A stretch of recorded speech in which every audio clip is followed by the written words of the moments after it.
Como siempre, damos la bienvenida a todos, especialmente a los que están por primera vez o a los que hace tiempo que no veíamos, como el caso del papá de Cordy, que ha venido esta semana. Le damos la más cordial bienvenida. Willkommen, willkommen. Creo que se dice así en alemán, ¿no? Dios te bendiga. Estamos contentos de tenerle con nosotros. También tenemos esta tarde a otra hermana de José Gregorio. Ya conocíamos a una, pero a ella no mucho. ¿Y te llamas, perdón? Carmen también está con nosotros en esta tarde.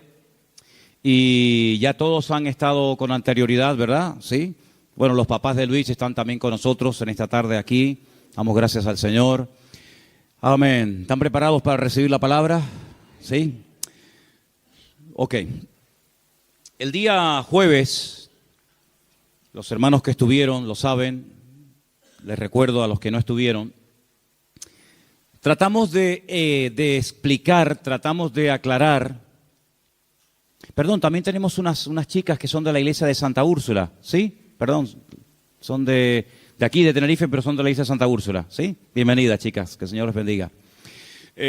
Tratamos, como decía, de aclarar esa especie de malentendido entre ese texto de la Biblia, de capítulo 6 de Deuteronomio, que dice: escucha, Israel, el Señor nuestro Dios, uno es.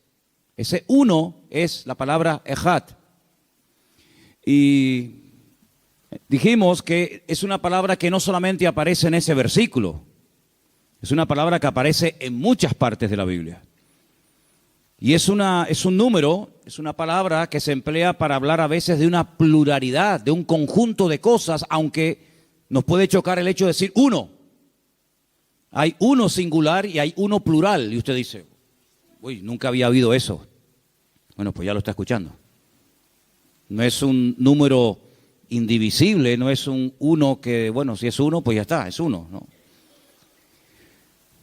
Vimos cómo en el Antiguo Testamento aparecen textos donde esa palabra aparece y los leímos y creo que nos aclaró mucho el concepto. Vimos cómo el Señor dice: por esto dejará el hombre a su padre y a su madre y los dos serán una sola carne. Así que el Señor considera al marido y a la esposa como si fueran uno, pero son dos, pero son uno, ¿verdad? Y ahí aparece la palabra Echad, basar, una sola carne.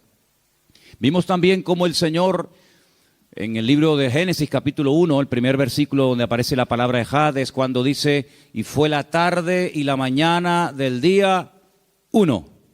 Entonces vemos que el día está compuesto por la mañana y por la noche o por la tarde, ¿verdad? Y ambos forman un día.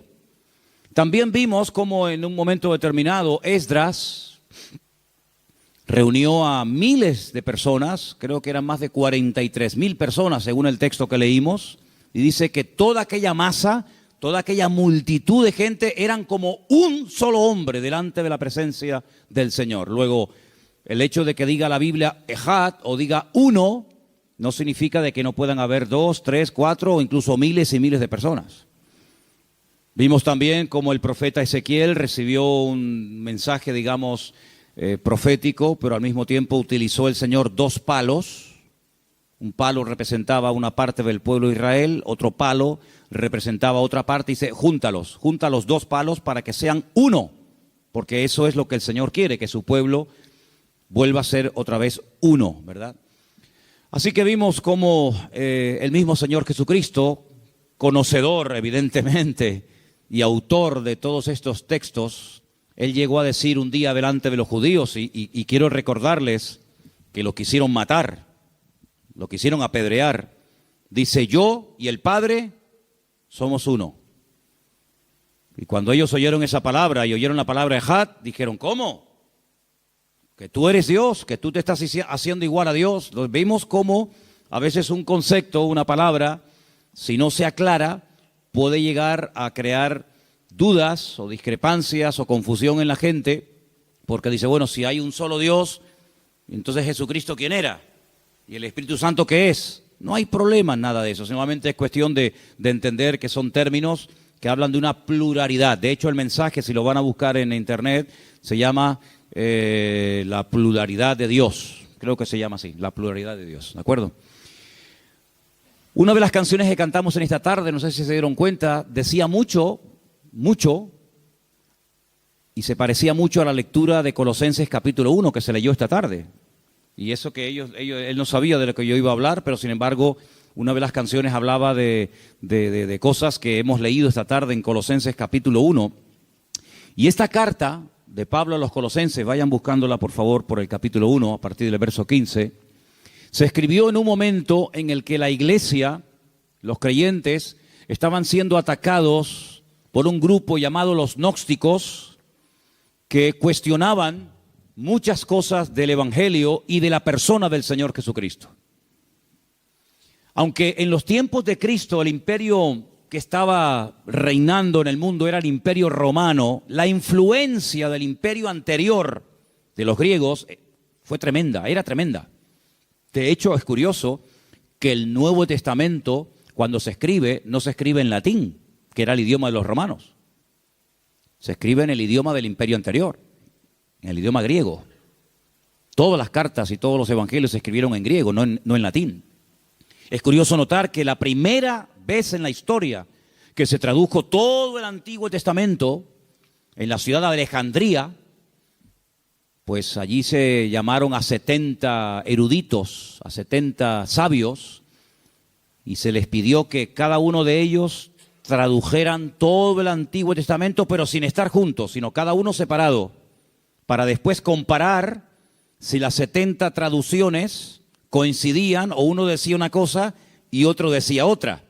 La famosa Septuaginta. Esa era la única versión que circulaba ya en los tiempos de los discípulos, en los primeros siglos de la era cristiana, y era todo el Antiguo Testamento traducido del hebreo al griego. Y es curioso que los 70 escribieron y tradujeron exactamente lo mismo, sin ninguna discrepancia, sin ninguna confusión entre ellos. Ahora bien, en la época de los hermanos de Colosas y también en otros tiempos, ya digo, se levantaron los gnósticos que estaban muy empapados con una enseñanza que para los griegos era de vital importancia, para ellos era algo que lo tenían metido hasta en la médula, y es que la materia es mala. Todo lo que tenga que ver con la materia, con el cuerpo, es malo, es negativo. Y por lo tanto ellos decían, Cristo no podía ser materia, Cristo no podía tener un cuerpo de carne y hueso, porque ellos entendían que todo lo que tenga que ver con el cuerpo y con la materia es malo. Ellos llegaron a decir, fíjate, hasta el extremo que llegaron, dijeron, Cristo era tan divino, nada humano, según ellos decían, que cuando caminaba no dejaba huellas en el suelo, porque era como una especie de espíritu, porque Él no puede tener materia, no puede tener cuerpo, porque el cuerpo es malo. Fíjate a las barbaridades a las que llegaban. También decían que la enseñanza del Evangelio, desde su punto de vista, era algo muy simple, era algo muy sencillo. Y en cierto sentido tenían razón, porque el Evangelio, aunque tiene una profundidad tremenda, amén, también es sencillo. Alguien dijo en una ocasión que el Evangelio es tan sencillo que un niño lo puede entender, pero al mismo tiempo es tan profundo que puede volver loco a un mismísimo teólogo. Es simple, pero también es profundo. Entonces ellos decían que el mensaje del Evangelio había que convertirlo en algo más profundo, hacer como una especie de filosofía para no sentirse acomplejados ante la supuesta sabiduría y elocuencia de los griegos. Ustedes saben que los griegos fueron los padres de la filosofía y a ellos les encantaba debatir y hablar y dar vueltas y por qué esto y por qué aquello. Entonces ellos lo que querían era hacer del Evangelio una filosofía más que pudiera discutir con los agnósticos, con los griegos, de tal manera de que se sintieran al mismo nivel y no con ese sentido de inferioridad, creyendo que el Evangelio no tenía profundidad y no era tan rico como cualquier otra filosofía. Además, ellos decían que eso de que a través de la sangre de Cristo el pecador puede recibir el perdón de los pecados, no lo aceptaban de buena manera. Ellos decían que la única manera de poder llegar a salvarse, la única manera de poder llegar a Dios era a través del conocimiento. Por eso ellos dividían a los hombres en dos grandes grupos.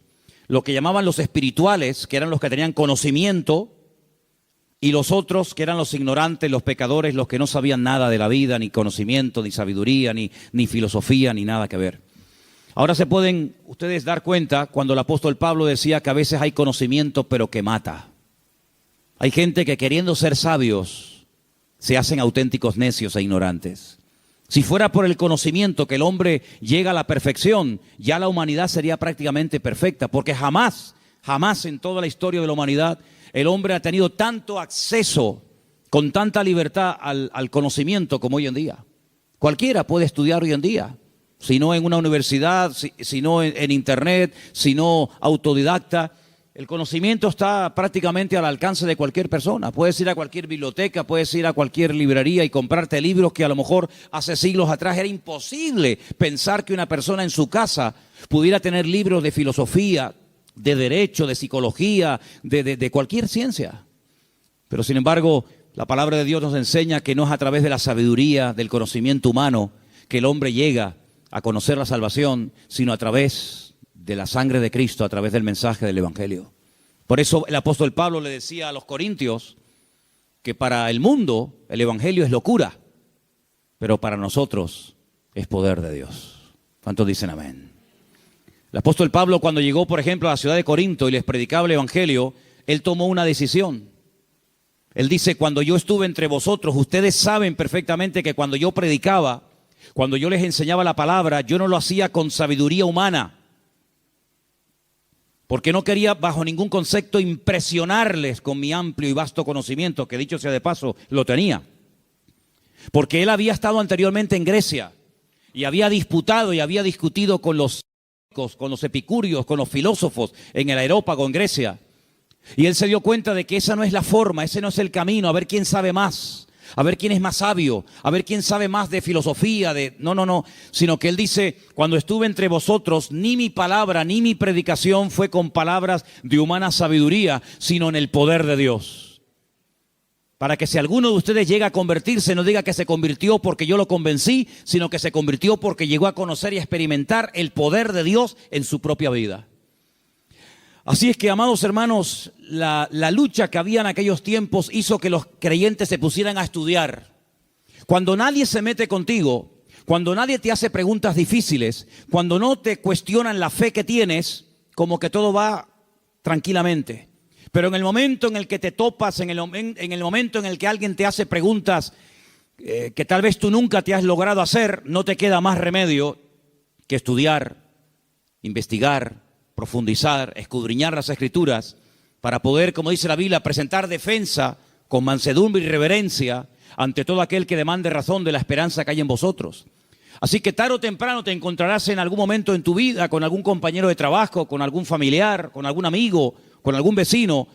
Te vas a encontrar con personas que te van a hacer preguntas que a lo mejor vas a quedarte con la boca abierta y no vas a saber qué decirle.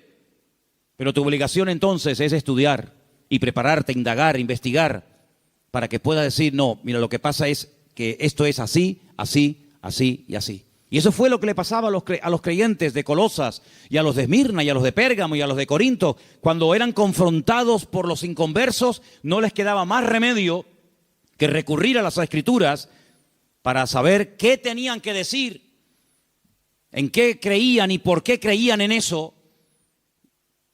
Ahora, lo importante de nosotros, hermanos, en estos tiempos en los que vivimos, que prácticamente podemos decir que estamos ya en la recta final de la era de la iglesia, de los creyentes, es que no solamente tenemos que tener un conocimiento, digamos, general de las cosas. Por ejemplo, si yo preguntara en esta tarde, ¿dónde nació Jesús?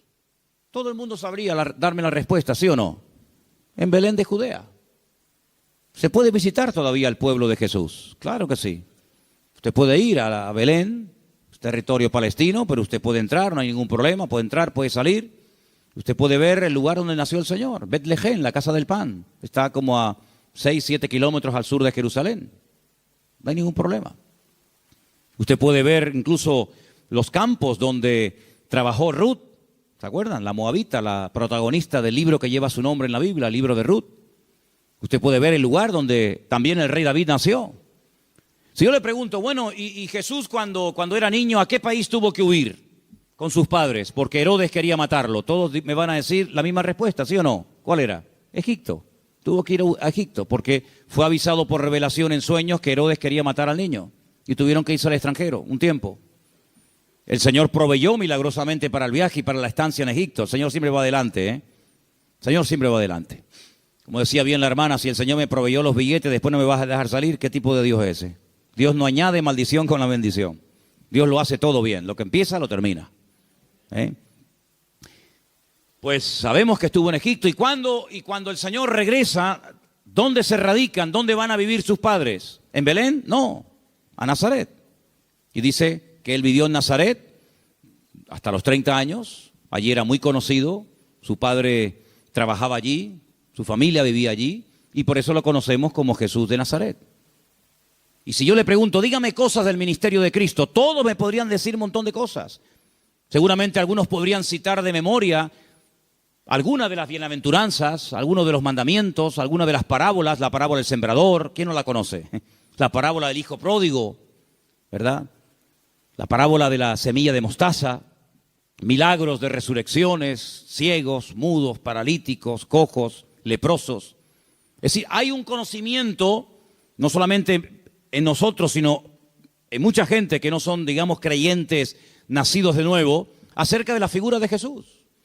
Cuando llega, por ejemplo, la época de la Semana Santa, que no es el caso ahora, pero cuando llega esa época, nos ponen un año más, otro año menos, películas que tienen que ver con la vida de Cristo. ¿Y quién no conoce algo de la vida de Jesús? Todo el mundo sabe algo, hermano, todo el mundo sabe algo. Pero no es solamente suficiente conocer o tener un conocimiento general de la figura de Cristo, sino la pregunta que yo les quiero hacer a todos y a cada uno de ustedes en esta tarde es, ¿ustedes lo conocen personalmente? ¿Han tenido un encuentro y una experiencia personal con Él? Porque ¿de qué sirve saber dónde nació, dónde murió, cómo murió, la ascensión, los milagros, su autoridad, su poder? ¿De qué sirve todo eso si tú no has tenido un encuentro y una experiencia personal con Él? Es como si te aprendes de memoria la biografía de Cristóbal Colón o de Gandhi o de Napoleón o de cualquier otro personaje de la historia. Pero es que Jesús no solamente fue un personaje de la historia, claro que fue un personaje de la historia, faltaría más. Pero no solamente fue un personaje de la historia, no solamente fue un gran predicador, un gran maestro, un profeta, como algunos lo llaman o lo consideran, sino que el Señor Jesucristo vino con un propósito a este mundo. El Señor Jesucristo partió la historia en dos, hay un antes y hay un después de Jesús. Y Él tiene que ser para ti no solamente un personaje de la historia, del cual puedes hablar perfectamente y dar una conferencia sobre la figura de Jesús, y punto, y nada más. Pero no hablar desde un punto de vista teórico, sino desde un punto de vista real. Permítame que les ponga un ejemplo. Hace años leí una historia, una anécdota, de una joven, de una chica que estaba leyendo un libro que le parecía tremendamente aburrido. Y dejó de leerlo, lo arrimó. No le gustaba el libro, no le encontraba sentido a aquella novela. Con el paso del tiempo, conoció a un señor del cual se enamoró. El gran amor de su vida. Y al poco tiempo descubrió que era el autor de la novela y del libro que tan aburrido le parecía. Después de conocer a este hombre y de estar dispuesta a vivir con él toda la vida, casarse con él, el libro que antes le parecía aburrido y soso y sin sentido, ahora le parecía el libro más extraordinario del mundo. Porque ahora conocía al autor del libro. Saben, hay muchos intelectuales, muchos psicólogos, muchos periodistas que a veces citan cosas de la Biblia. A veces en tertulias en televisión puedes darte cuenta que están diciendo algo que es de la Biblia, totalmente de la Biblia, ¿verdad? A veces mencionan al hijo pródigo, al buen samaritano, cosas así, ¿no? Porque han leído la Escritura, han leído la palabra. Grandes pensadores y grandes escritores españoles quedaron impresionados ante la lectura del famoso Shir HaShirim, el libro El Cantar de los Cantares. Es un libro espectacular, es poesía hebrea, es un libro tremendo. Y lo han leído simplemente como una gran obra literaria, pero nada más, ahí queda todo. Y mucha gente ha leído la Biblia y cuando testificas y cuando compartes tu fe con alguna persona, te dicen, yo he leído la Biblia, yo he leído la Biblia. ¿Qué has leído? Pues he leído esto y aquello y aquello. ¿Ah, sí? Sí, sí. Y, bueno, está interesante, pero ahí queda. Simplemente como una parte de la cultura general, nada más. Pero hermanos, nosotros no solamente tenemos un conocimiento, ya digo, general del Señor Jesús, sino un conocimiento que lo hemos experimentado como nuestro Señor, como nuestro Salvador, como nuestro amigo, como nuestro compañero de viaje, como nuestro consejero, como todo. Porque el Señor Jesucristo para nosotros no es un añadido más, sino es lo más importante de la vida. ¿Cuántos dicen amén? Y teniéndolo a Él, lo tenemos todo. No teniéndolo a Él, no tenemos nada. Aunque tengamos muchas posesiones materiales, aunque seamos ricos materialmente hablando, tengamos mucha cultura o mucho conocimiento, si no lo tenemos a Él, Él mismo lo dijo: separados de mí, nada podréis hacer. Ya sé que es un golpe al ego, es un golpe al orgullo humano, pero es que el Evangelio golpea en la línea de flotación del hombre, demostrándole que el hombre sin Dios no sirve para nada y es un cero a la izquierda. Así que el potencial que el Señor puede derramar en nosotros y lo que podemos llegar a ser para el Señor, no importa la edad, créame, no importa la edad. En la Biblia hay ejemplos de gente muy anciana que hicieron cosas que ningún joven se atrevió a hacer. Y en la Biblia hay ejemplos de jóvenes que hicieron cosas que ningún anciano se atrevía a hacer. Y en la Biblia hay ejemplos incluso de niños. Es decir, toda persona que no solamente cree en Él, sino que lo acepta, que le cree a Él, que le sirve y que le honra y le adora, es una persona con una capacidad y con un potencial ilimitado, porque no tiene su capacidad, sino es la capacidad y el poder y la gracia del Señor con Él. ¿Cuántos dicen amén? Hermano, cuando uno va a la palabra del Señor, se encuentra que con el Señor, hermano, no hay límites. Conforme a vuestra fe, dice la palabra, será hecho. Uno dice, bueno, hay un momento en la vida en el que ya uno no puede ser madre. La misma naturaleza nos lo enseña. Hay momentos que ya se acabó, ya no hay fertilidad, ya no se puede ser madre. Pero ¿cuántos ejemplos tenemos en la Biblia de mujeres que eran ancianas o de mujeres que incluso eran estériles aunque no eran ancianas y fuera de toda probabilidad humana quedaron embarazadas y nacieron hombres de Dios que cambiaron el rumbo de la historia? Miren, por ejemplo, Sansón, su madre era estéril. Miren Isaac, su madre era estéril. Mire Jacob, su madre era estéril. ¿Cuántas mujeres de la Biblia fueron sanadas milagrosamente cuando humanamente hablando era imposible? ¿Por qué? Porque para el que cree todo es posible. Pero no para el que cree simplemente que hay un Dios, que existe, que creó las cosas, que puso todo en su lugar. No solamente ese tipo de fe, sino una fe que va más allá. Una fe con profundidad, una fe con raíces, una fe probada, una fe seria. Una fe, como dijimos hace poco, no fingida. Una fe que puedes haberla heredado, la puedes haber aprendido de alguien, pero tú mismo la has desarrollado, tú mismo la has cultivado, y es una fe que va en aumento, porque nuestra fe no puede quedarse nunca estancada. Porque si nuestra fe se queda estancada es porque no estamos creciendo y no estamos madurando en el Señor. No es suficiente con decir yo sé quién es Jesucristo y sé quién es San Pablo y sé quién es Moisés y sé quién es Elías y sé lo que es Antiguo Testamento y sé lo que es Nuevo Testamento y sé lo que es Pascua y sé lo que es Shavuot. No solamente es eso, hermano. Eso no salva. Lo que salva es conocerle, experimentarle, tenerle, recibirle en el alma y servirle a Él todos los días de tu vida hasta que Él venga a llevarte a su presencia. ¿Cuántos dicen amén? Eso es lo que el Señor quiere. En el Salmo 89, me gustaría leer este versículo en esta noche. Salmo 89, por favor, versículo 27. Hay un salmo, este versículo es muy interesante porque ahí, en la lectura que se ha leído esta noche, hay una palabra que me gustaría aclarar. Salmo 89, 27, dice la Escritura así: yo también le pondré por primogénito, el más excelso de los reyes de la tierra. Si podemos poner la lectura que se leyó esta tarde nuevamente, ustedes van a encontrar que uno de los títulos que recibe el Señor Jesús en ese pasaje de Colosenses 1 es el primogénito de la creación. Y quiero aclarar, porque si en algún momento usted habla, por ejemplo, con personas que son testigos de Jehová, ellos le van a decir que el Señor Jesucristo no es un ser eterno, sino le van a decir que es un ser creado. Si Jesucristo fue un ser creado, quiere decir que Jesucristo fue un impostor, porque Él mismo dijo quién era y quién no era. Es decir, si Jesucristo empezó a existir el día que nació en Belén de Judea, entonces muchas de las cosas que él enseñó eran rotundamente falsas, por no decir mentiras. Porque él llegó a decir en algunos momentos de su ministerio, yo soy antes que Abraham. Abraham ni siquiera existía, yo ya existía antes que él. Y algunos judíos se le quedaban mirando y le decían, pero si tú no tienes ni 40 años, ¿cómo dices tú que tú eres antes de Abraham? Y dice, efectivamente, yo soy antes de Abraham, porque dice, él vio mi día y se gozó.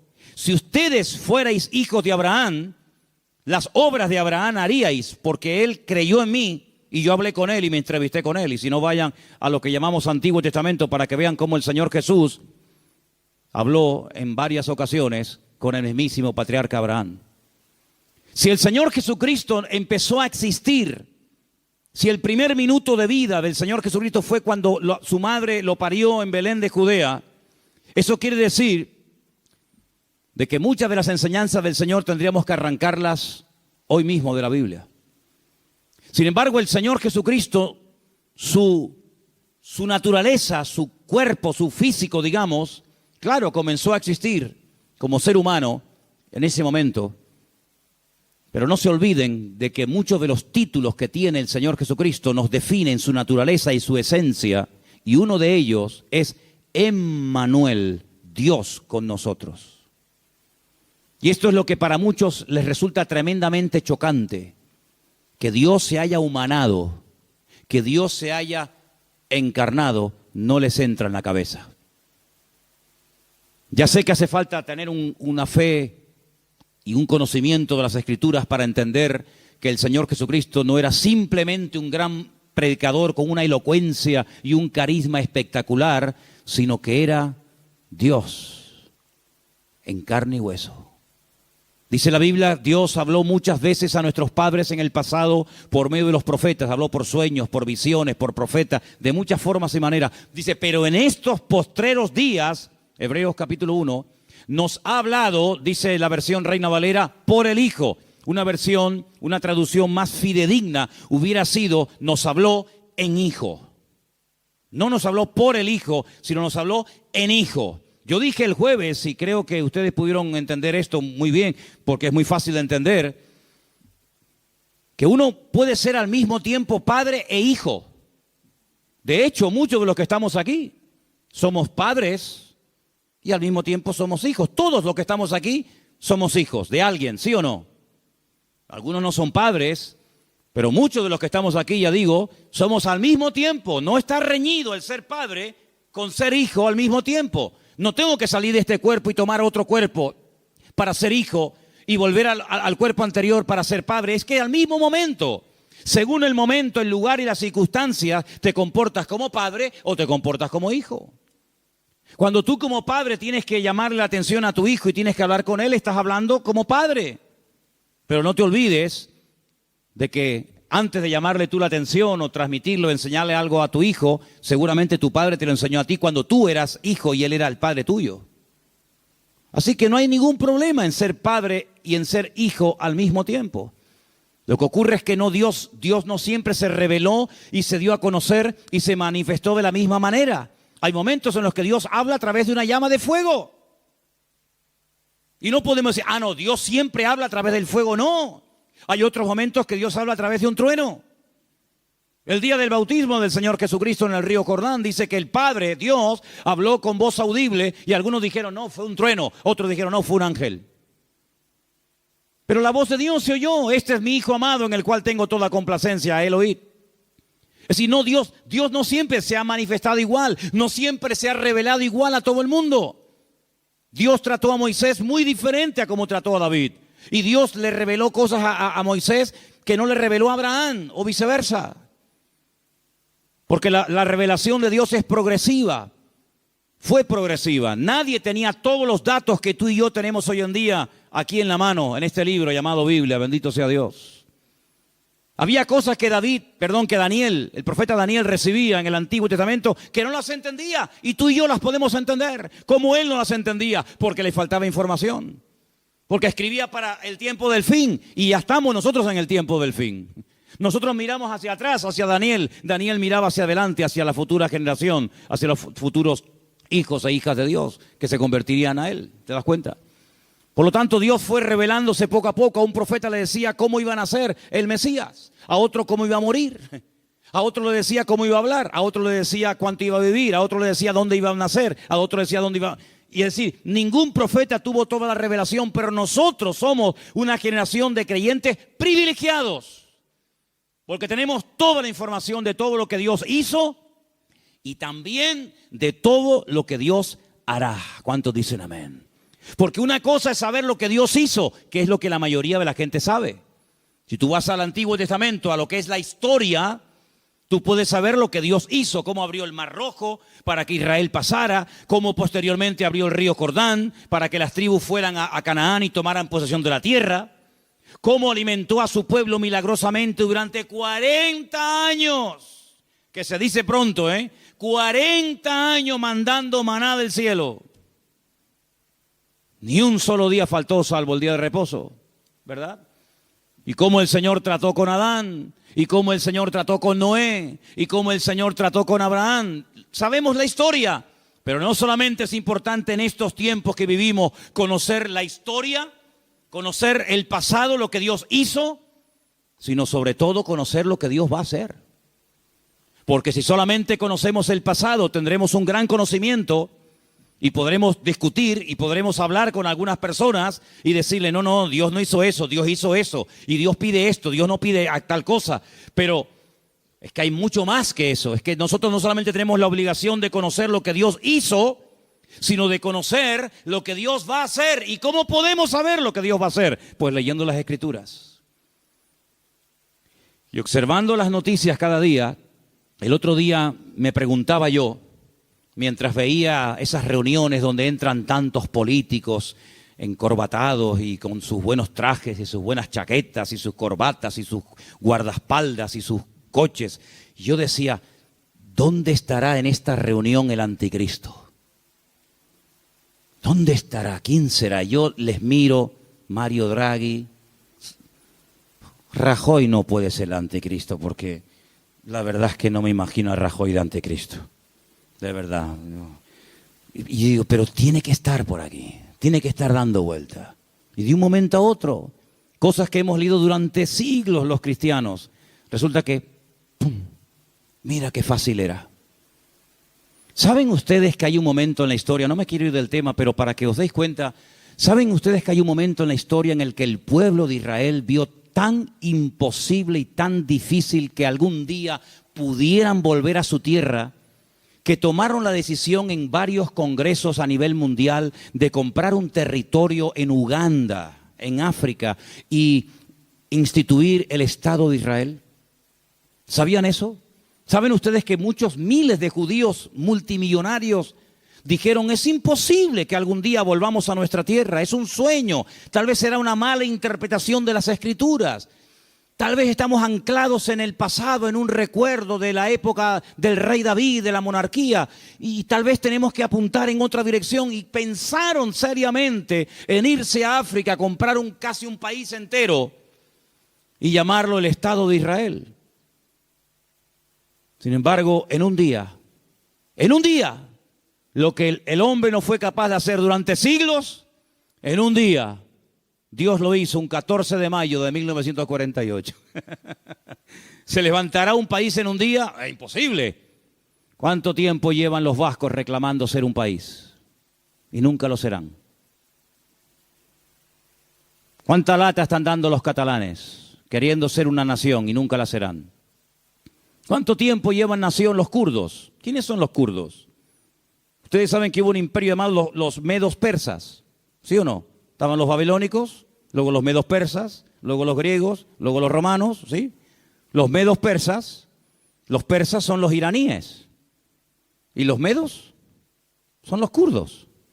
No tienen territorio los kurdos, están peleando, están ahí peleando en Siria, en Turquía, unos líos tremendos. Siglos llevan reclamando, ¿cuántas etnias llevan siglos reclamando territorio y tal vez nunca la tendrán?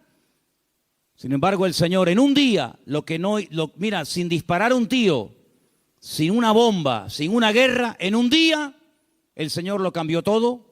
Y lo que durante 2000 años el hombre no consiguió, el Señor así, en una hora lo consiguió. Y levantó un país para asombro de todo el mundo.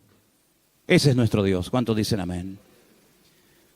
Ahora, yo creo que se conocen más cosas de Dios que del mismísimo Señor Jesucristo. Fíjate lo que te digo. Yo creo que para muchos, y perdonen, incluso algunos que se llaman cristianos o creyentes, todavía no saben totalmente quién es verdaderamente el Señor Jesús. La lectura que hemos leído esta noche define al Señor Jesucristo de una forma increíble. Dice en el versículo 15, Él es la imagen del Dios invisible.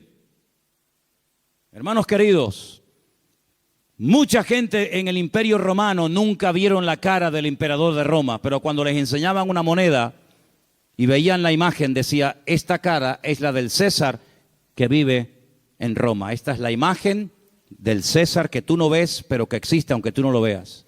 Y el Señor Jesucristo es la imagen nítida y clara de nuestro Dios. Dice que a Dios nadie le ha visto jamás, ni siquiera Moisés, el hombre que tenía una comunión con Dios que nadie en la historia logró tener, ni él mismo logró verlo. Sin embargo, dice la palabra de Dios que el Señor Jesucristo dijo un día, el que me ha visto a mí, ha visto al Padre. Así que no me preguntes, no me pidas que te muestre al Padre, porque el que me ve a mí, ve al Padre. Y quiero recordarles algo que ustedes saben perfectamente, solamente se lo recuerdo, que cuando el Señor Jesucristo resucitó y se los llevó un poquito a las afueras de Jerusalén, a la ciudad de Betania, o el pueblecito de Betania, dice que allí, postrándose, le adoraron. Postrándose, le adoraron. Cuando ellos sabían perfectamente que la Torá enseña que al Señor tu Dios adorarás y a Él solo servirás, pues a Él lo terminaron adorando.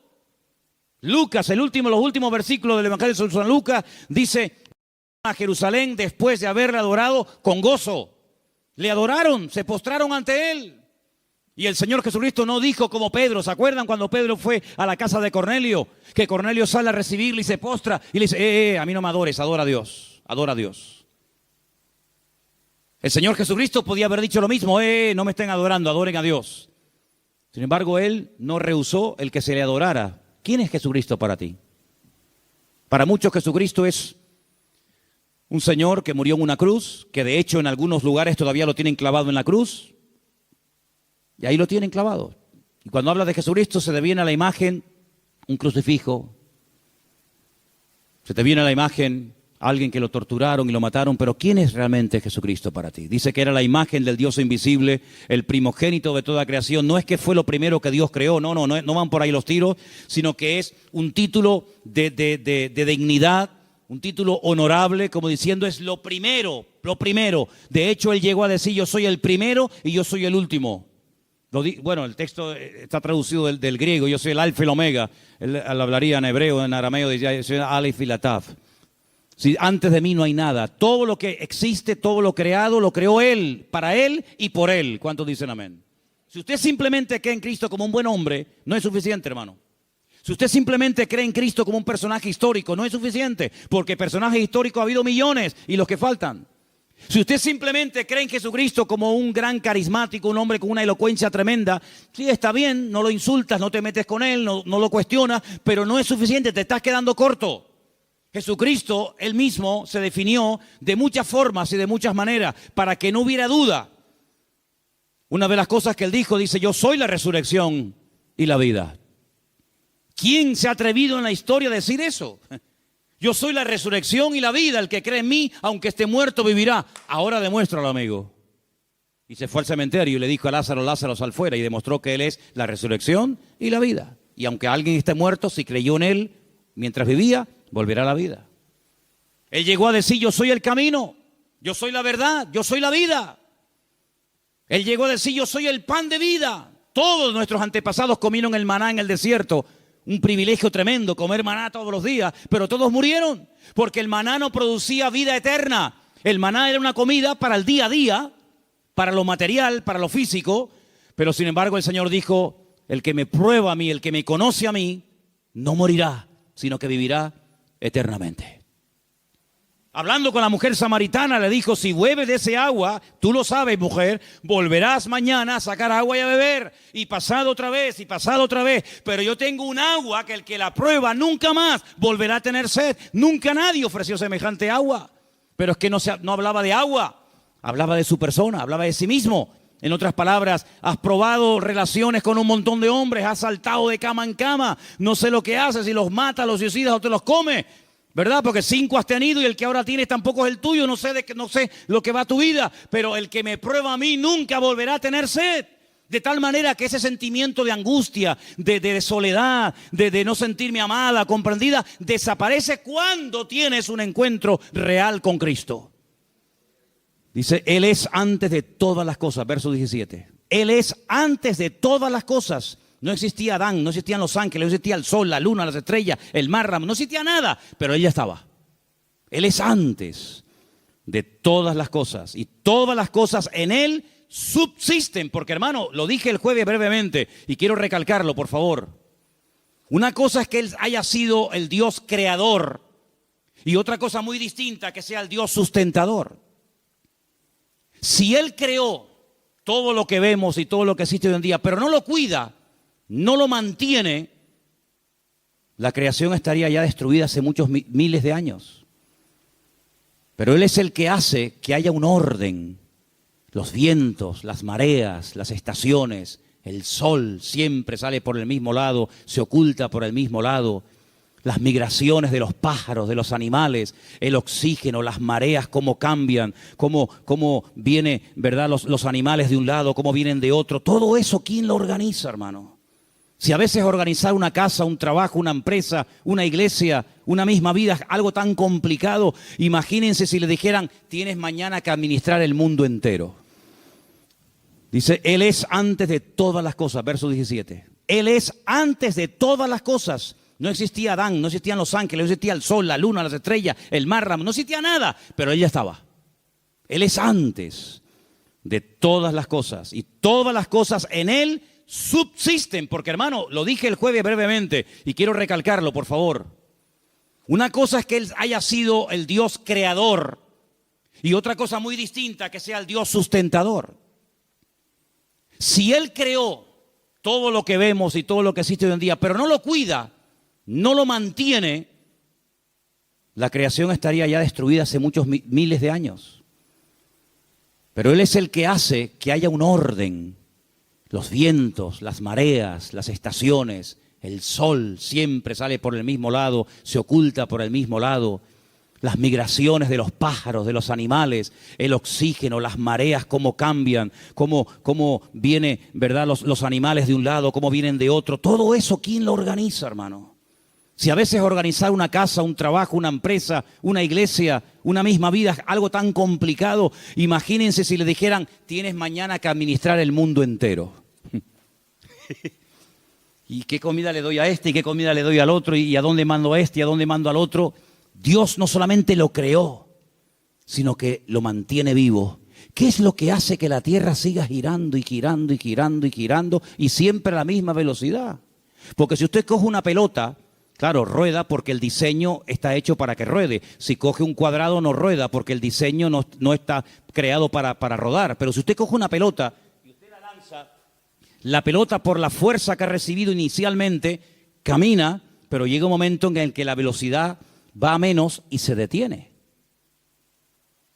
¿Qué es lo que hace que la tierra siga girando? Ustedes dirán, no, las fuerzas de la naturaleza. Las leyes de la naturaleza. Bien, bien, perfecto. Pero ¿y esas leyes? ¿Quién las creó? ¿Quién le dijo al mar de aquí no pasas, amigo? ¿Quién le dice a un viento sopla de aquí y vete para allá? ¿Quién le dice al invierno es ahora el tiempo de que venga el invierno o al verano es tiempo de verano? ¿Quién le dice al sol álzate y recorre tu lugar y vuelve mañana a salir por el mismo lugar y vuelves otra vez? ¿Quién da todas esas órdenes? ¿Quién pone todo en orden? ¿Quién hace que todo funcione con una armonía impresionante que deja al mundo boquiabierto? ¿Quién está detrás de todo esto? Un Dios creador, sí, pero un Dios sustentador.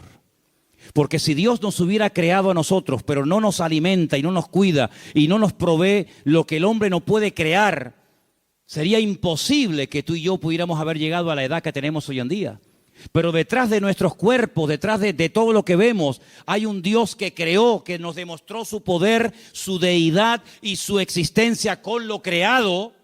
Dice que las cosas invisibles de Dios, como por ejemplo su eterno poder, su misma existencia, se hacen claramente visibles por la creación. Pero no solamente creemos en un Dios que creó, sino en un Dios que cuida lo creado. ¿Cuántos dicen amén? Porque si Dios no cuida lo que ha creado, el mundo no tiene ninguna esperanza. ¿Qué es lo que está esperando Dios? ¿Cuál es el próximo paso que va a dar Dios? Porque cuando termine esta reunión, ya más o menos, todos los que estamos aquí, más o menos sabemos lo que vamos a hacer. Nos saludaremos, creo, nuevamente los unos a los otros. Nos acercaremos a ese mostrador, tomaremos algo, cogeremos el coche, los que hayan traído coche, irá. Ya más o menos tenemos el programa, el diseño de lo que vamos a hacer. ¿Saben ustedes lo que van a cenar esta noche? Algunos sí, algunos ya tienen ya las arepas preparadas y las hallacas ya listas, ¿no?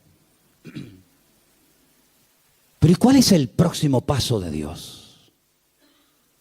¿Qué tiene Dios en su agenda? Quiero terminar haciendo esta breve reflexión. Dice que las cosas reveladas, Dios las dio a conocer a través de su bendita palabra. No hay nuevas revelaciones, todo lo revelado está aquí.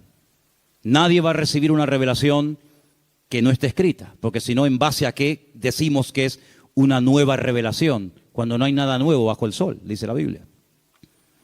Pero dice que las cosas ocultas, las cosas secretas, solamente son para aquellos que pasan tiempo en su presencia, en el secreto de Dios. Por eso yo creo que hay dos tipos de creyentes. Permítame dar esta opinión personal. El creyente que va según sopla el viento, el que vive la vida sin pararse a reflexionar, sin entrar en la cámara secreta con Dios y preguntarle cosas. Y el creyente que se para y como Job mantiene extensas conversaciones con Dios y le pregunta al Señor, Señor, ¿y por qué de esto? ¿Y por qué de aquello? ¿Y por qué a veces hay gente buena que sufre y gente mala que prospera? Esas preguntas se las hacían los profetas al Señor y Dios les respondía. Y Señor, ¿por qué hay gente que muere sin ninguna honra y pasan al olvido más absoluto cuando han sido gente buenísima? Y gente que ha sido malísima y han sido asesinos y criminales y le hacen todo tipo de homenajes y le levantan esculturas y estatuas por todas partes y cada año recuerdan las proezas que hizo aunque fue un terrible asesino. ¿Por qué, Señor? Y el Señor le explicó a Job el nombre de las estrellas, el nombre de los vientos, la creación de los animales. Le habló del dinosaurio, por si no lo sabían, le dio las claves de cómo era y cómo hizo y para qué los hizo y dónde estaban los dinosaurios. Le habló acerca de cómo Dios tiene todo bajo control. Y mantenía este hombre unas conversaciones con Dios tremendas. Y al final de esa prueba terrible por la que él pasó, él llegó a decir algo tremendo que todavía hasta el día de hoy yo creo que no somos capaces de entender la profundidad de semejante expresión. Señor, yo de oídas te había oído.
yo sé quién eres tú.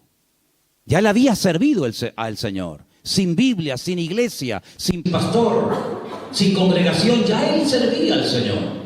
Dice que él incluso hasta se preocupaba de la vida y de la estabilidad emocional y espiritual de sus hijos. Dice, por si acaso mis hijos han pecado, yo voy a orar y a interceder por ellos y a presentar sacrificio al Señor.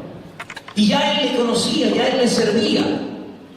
Pero él entró en una etapa en la que comenzó a descubrir la esencia de Dios, en el que comenzó a dialogar con Dios, y a veces hasta discutía, y a veces hasta peleaba con Dios, y Dios un día lo interrumpe y le dice, pero para un momento, ¿me vas a condenar a mí para justificarte tú? Espera, y Dios le da respuesta. Yo creo que si tú buscas respuestas y no sabes qué hacer con tu vida, no sabes si estudiar esto o estudiar aquello, si quedarte o marcharte, si comprar o vender, todas las respuestas que tú necesitas tener las vas a encontrar en Dios, pero tienes que pasar tiempo a solas con el Señor. Porque no te digo en esta noche si crees en Él, porque sé que crees. No te digo si sabes algo de Él, porque evidentemente lo sabes, sino la pregunta es, ¿en qué nivel de tu relación tú te encuentras? ¿Para ti solamente es alguien que un día te sanó y en ese acto de gratitud estás aquí? ¿Para ti es el Señor que te liberó de las drogas o de cualquier otro vicio y en agradecimiento a Él estás aquí? ¿O Él para ti es todo? Tu Señor, como dice Él, la cabeza del cuerpo. Si nos cortan un brazo podemos vivir. Si nos cortan el otro también. Si nos cortan las piernas podemos vivir. Si nos quitan un pulmón podemos vivir. Si nos quitan un riñón podemos vivir. Podemos perder la capacidad de hablar, de oír, de tocar, de ver. Pero hay algo que es lo que marca la diferencia en nuestra vida. Y es estar conectados a la fuente, que es nuestro Señor Jesucristo. Cierra tus ojos ahí donde estás. Y yo te pido que en esta noche tú des un paso más. Y en esta noche le pidamos al Señor, Señor, yo quiero conocerte más. Yo quiero intimar y profundizar más contigo. Yo quiero entrar en un nivel superior en mi relación contigo, Señor. No solamente conocerte como mi sanador, mi Señor, mi Salvador, sino como la máxima autoridad de mi vida. Y que tú puedas siempre en mí encontrar un vaso dispuesto a ser tratado y moldeado. ¿Dónde te encuentras en tu caminar con Él? ¿Cerca del Señor? ¿Lejos de su camino? Señor, te ha traído esta noche a este lugar para que escuches su palabra, para que vuelvas a acercarte a su presencia y para que puedas comenzar una relación personal con Él. Sigan orando, hermanos, en esta noche con sus ojos cerrados.